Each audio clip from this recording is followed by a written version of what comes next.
नमस्कार, स्वागत है आपका महाराष्ट्र मूवी न्यूज में। मैं साहिल दुबे। इस वक्त मैं मौजूद हूँ नौगढ़ पुलिस स्टेशन में। मीरा भाईंदर शहर में जिस तरह राजनीति गर्मा गर्मी में चल रही है, अब ये गर्मा गर्मी जो है पुलिस स्टेशन तक आ पहुंची है। सोशल मीडिया पे गीता जैन के जो समर्थक है उनके द्वारा एक पोस्ट वायरल हुआ। जो पोस्ट था वो नरेंद्र मेहता के खिलाफ था, नरेंद्र मेहता को लेकर था। तो उसी को लेकर के नरेंद्र मेहता के समर्थक तरुण शर्मा जो एडवोकेट है, उन्होंने आके एफआईआर की नौगढ़ पुलिस स्टेशन में। अब ये मामला जो है कहीं ना कहीं बहुत उलझता हुआ दिखाई दे रहा है। हमने इस पूरे मामले पे गीता जैन की भी प्रतिक्रिया ली, आपको सुनाते उन्होंने क्या कहा। बैठी हैं, क्या कारण है? देखिए, आज सुबह करीब करीब 10 सवा 10 को मेरे फोटोग्राफर को 4 सो कॉल्ड पुलिस सादे ड्रेस में प्राइवेट वैन में बिना किसी नोटिस दिए उठा के यहाँ लेके आए। क्या करने? तो एक वीडियो जो उसने फॉरवर्ड किया वो उसका गुनाह है, ये करके उसको यहाँ 66E लगा के यहाँ लेके आए। नोटिस वहां दिया नहीं गया, यहाँ उठा के लेके आए 4 जन। मेरे पास वीडियो है, मैं वीडियो बताऊंगी आपको। चारों जन उसको यहाँ उठा के लेके आए, नोटिस दिया और यहाँ अभी तक उसको बिठा के रखा है। अभी आप यहाँ पर बैठे हुए, कब तक बैठेंगे? जब तक उसको छोड़ते नहीं है तब तक हम यहीं बैठेंगे। ये दादागिरी नहीं चलाएंगे हम। क्या लगता है प्रेशर किसका है पुलिस पे? प्रेशर, बिल्कुल प्रेशर है। नरेंद्र लालचंद मेहता ने ये एफआईआर लॉन्च करवाई है। नरेंद्र लालचंद मेहता।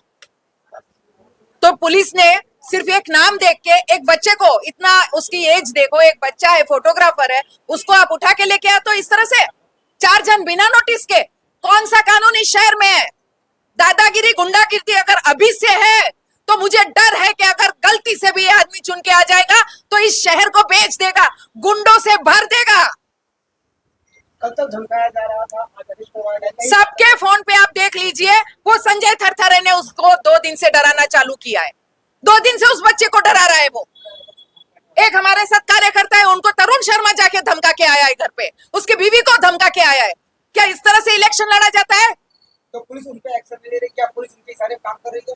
बिल्कुल उनके इशारे पे काम कर रही है। हमको यहाँ न्याय नहीं मिल रहा है, हमको इस तरह से यहाँ बैठना पड़ रहा है। हमारे प्रोग्राम कैंसिल करके हमको इस तरह से यहाँ बैठना पड़ रहा है। तो न्याय कहाँ है? यहाँ देखिए, मैं समझती हूँ कि उनको हारने का डर सता रहा है, क्योंकि 19 में वो मेरे से ही हारे थे और तब भी मैं अपक्ष थी। अब अलग अलग अफवाहें फैल के जब उनका काम बनता नहीं दिख रहा है तो इस तरह से हमारे कार्यकर्ताओं को हैरान किया जा रहा है, सबको उकसाया जा रहा है, सबको थरथरे बार बार उसको फोन कर रहा है, डरा रहा है। ये देख लीजिए, क्या इस तरह से उनको इलेक्शन लड़ना है क्या?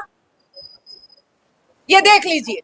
अरे फोन पे क्यों? उसको सामने आने बोले ना, हम देखने को तैयार हो। मेरे कार्यकर्ताओं को नहीं, मैं खड़ी हूँ, मैं खड़ी हूँ। उसके पास जितने हथियार है लेके आ जाए, जितने हथियार है लेके आ जाए।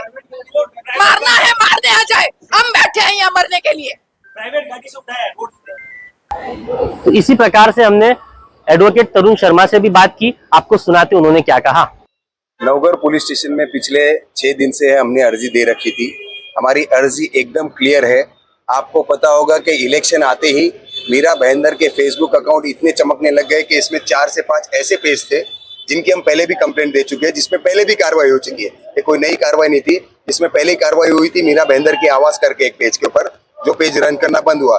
और ये जो पेज है माय मीरा भाईंदर पेज, इस पे पिछले 3 तारीख से नॉमिनेशन के डे से सिर्फ और सिर्फ नरेंद्र मेहता, हमारे भारतीय जनता पार्टी के कैंडिडेट के बारे में अब शब्द बोले जा रहे थे।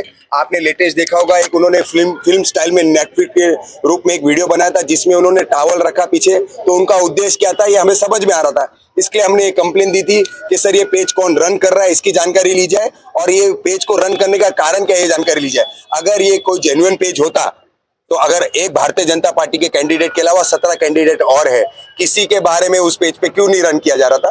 तो उसके लिए हमने ये दिया था।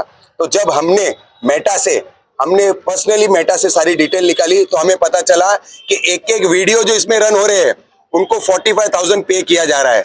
पे को किसको? फेसबुक अकाउंट को। और जब वो पे करना होता है तो उसके लिए एक नंबर दिया जाता है। चमत्कारी बात यह है, देखिए वो नंबर जो दिया जाता है, वो नंबर जब हमने निकाला, हमने पुलिस को ये नंबर दिया तो उस नंबर का डिटेल आया टैब गीता जैन। ये मैंने नहीं डाला। तो कहीं और किसी हाँ सुनिए आगे चलता हूँ, रोकता आपको बताता हूँ, सारी चीज बताता हूँ मैं। टैब गीता जैन करके नाम ट्रू कॉलर में आया, वो ट्रू कॉलर का डिटेल हमने दिया। हमने कहा भी ये मेरी एफआईआर है, किसी का नाम नहीं दिया। अगर हमें गीता जैन के ऊपर कोई कार्रवाई हो, हमने क्या लिखवा है देखिए आप आरोपी, माय मीरा भाईंदर पे चालक आणि मालक और एक फोन नंबर दिया हमने क्या लिखा है उसमें, फोन नंबर और बाकायदा हमारे पास जो डिटेल है हमने वो दी। उस विषय पे जब इसके डिटेल और निकालेंगे आप, तो ये बंदे के 3 से 4 एड्रेस थे अलग अलग। अब मुझे तो ये भी नहीं मालूम कि आज हर्ष, जब मैं आज सुबह इसके सारे डॉक्यूमेंट्स देने को आया, पेन ड्राइव जो लगती है हमें वो सब सबमिट करने आया, तब मुझे मालूम पड़ता है कि गीता जैन के पत्रकार फोटोग्राफर जो वो उसको बुलाया गया इन्वेस्टिगेशन के लिए।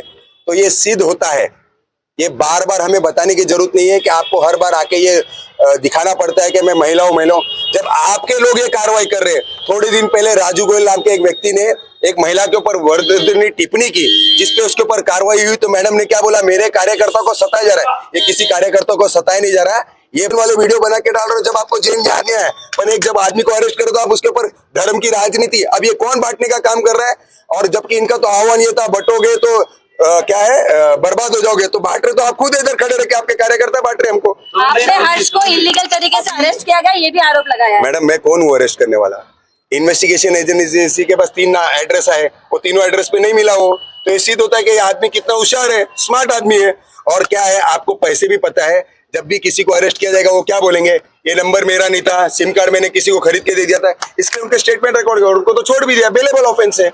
इतना ये सब करने की जरूरत ही नहीं थी। अरुण जी आप चैनल किसका है ये सिद्ध हो रहा है आज हमें। हमारा टारगेट यही था कि जब ये इलेक्शन के बाद ही ये पेज बना है, ये पेज पहले से होते हैं तो हमें समझ में आता है कि पेज जेन्युइन है, पर ये फ्रॉड पेजेस है, और ये फ्रॉड पेजेस का आज आपको बाहर खुलासा दिख रहा है। अब ये लोग शोर भी मचा रहे थे कि संजय थरथरे के नाम से भी एफआईआर की जाएगी, उसने धमकी दी है। मैं क्या बोल रहा हूँ, आप बीजेपी के हर एक कार्यकर्ता पे एफआईआर लिखवा दीजिए, क्योंकि आपको इलेक्शन आते ही सबसे पहले आपको धमकाया जाता है, आपको मारने की धमकी जाएगी। अभी वीडियो वो भी आ जाएंगे। हमारा निषेध ये था कि आप नेटफ्लिक्स के जाके वो वीडियो को देखिए, उन्होंने लास्ट में टॉवल रखने के बाद वो क्या सिद्ध करना चाहते थे, वो क्या बाहर लाने वाले, ये सिद्ध होता है। और ये आज इनके फोटोग्राफर को लाने से पता चल गया कि नंबर उसका है, तो ये कौन कर रहा है और क्यों करवा रहा है। सबसे पहली बात तो फोटोग्राफर को, मेरे को तो दया आ रही है बेचारे पे कि उसने एक एम्प्लॉय को मिसयूज किया गया है मालिक के द्वारा। तो मैं तो बोल रहा हूँ सबसे पहले मालिक पे कार्रवाई होनी चाहिए, फोटोग्राफर को छोड़ के।